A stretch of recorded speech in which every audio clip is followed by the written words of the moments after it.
റമദാനെത്തിയതോടെ നാടൻ വിഭവങ്ങളാൽ നിറഞ്ഞിരിക്കുകയാണ് യാമ്പൂവിലെ ഭക്ഷണശാലകൾ.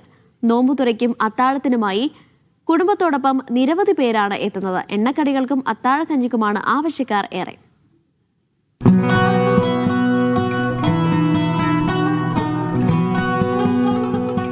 റമദാൻ എത്തിയതോടെ യാമ്പൂവിലെ റെസ്റ്റോറൻറ്റുകളിൽ നാടൻ കടികൾ ഉൾപ്പെടെയുള്ള മലയാള വിഭവങ്ങൾ നിറഞ്ഞിരിക്കുകയാണ്. ഇത്തരത്തിലുള്ള വിഭവങ്ങൾ കഴിക്കാനും അതുപോലെ നോമ്പ് തുറക്കുമായി ഒരുപാട് മലയാളികളടക്കം കുടുംബവുമായിട്ടാണ് ഇവിടെ എത്തുന്നത്. ഇവിടെ നമ്മുടെ കൂടെ ഇപ്പോൾ ഒരു മലയാളി കുടുംബം ഉണ്ട്. എന്താണ് നമ്മുടെ നാടൻ കടികളൊക്കെ ആണല്ലോ? അതെ അതെ, എന്തൊക്കെയാണ് നമ്മുടെ നാട്ടിലെല്ലാ വിഭവങ്ങളും ഉണ്ട്. പരിപ്പോട, കട്ട്ലേറ്റ് പോലെ ഒരു സ്പെഷ്യൽ. എന്താണ് വത്തക്കം? എന്തോ ഒരു സ്പെഷ്യലാണ്. സ്പൈസി കാന്താരി അല്ലേ? നിങ്ങൾ എവിടെ സ്ഥലം? നാട്ടില് നമ്മൾ മലപ്പുറം ഇടവണ്ണ. മോളോ എന്താ പേര്? ഐസ ഖദീജ. നല്ല പേരാണല്ലോ. നല്ല പല്ലാണല്ലോ. നോമ്പൊക്കെ നോൽക്കുന്നുണ്ടോ? ഉണ്ടോ? കടികളൊക്കെ തിന്നുണ്ടോ? കഞ്ഞി കുടിക്കാറുണ്ടോ രാത്രി? ഉണ്ടല്ലേ? ഇവിടുത്തെ ചായ ഭയങ്കര ടേസ്റ്റാണ്. അതേ സംഗതികൾ യാമ്പൂല് കിട്ടുന്നുണ്ട് അല്ലേ? അതെ, ഇവിടെ നമ്മളൊരു നാട്ടിലത്തെ ഫീലാണ്. എല്ലാ ഐറ്റംസും കിട്ടും ഇവിടെ. റമദാൻ എത്തിയതോടെ സജീവമായിരിക്കുകയാണ് യാമ്പൂവിലെ ഭക്ഷണശാലകൾ. നാടൻ വിഭവങ്ങളാൽ നിറഞ്ഞിരിക്കുകയാണ് ഓരോ റെസ്റ്റോറന്റുകളിലെ ചില്ലുപെട്ടികളും.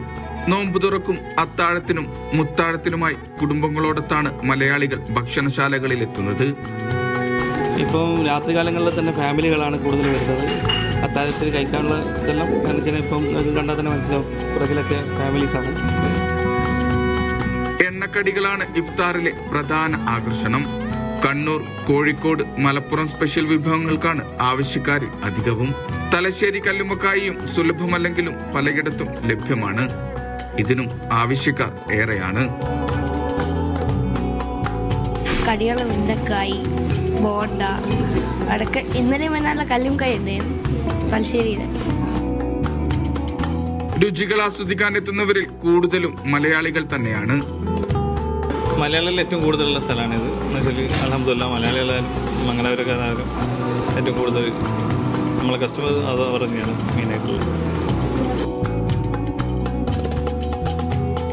കായ്പോള, ക്യാരറ്റ് പോള, ചട്ടിപ്പത്തിരി, ഇറച്ചിപ്പത്തിരി, കോഴിയട, ഉന്നക്കായി, സമൂസ, മീൻ പൊരിച്ചത്, നാടൻ ചോറ്, അതിനുള്ള സാമ്പാർ, മീൻകറി ഐറ്റംസ്, പിന്നെ കഞ്ഞിയുണ്ട്.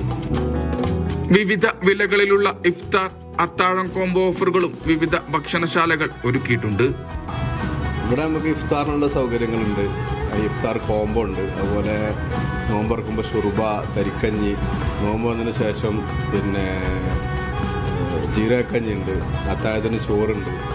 പുലരും വരെ തുടരുന്നതാണ് ഓരോ ഭക്ഷണശാലയിലെയും തകൃതിയായ കച്ചവടം. സമയം 3 മണിയോട് അടുത്തിരിക്കുകയാണ്. പുലർച്ചെ ഇവിടെ അത്താഴം കഴിക്കാനായിട്ട് വന്ന കുടുംബങ്ങളാണ് നമ്മുടെ പുറകിലുള്ളത്. എന്താണ് കഴിക്കണത്?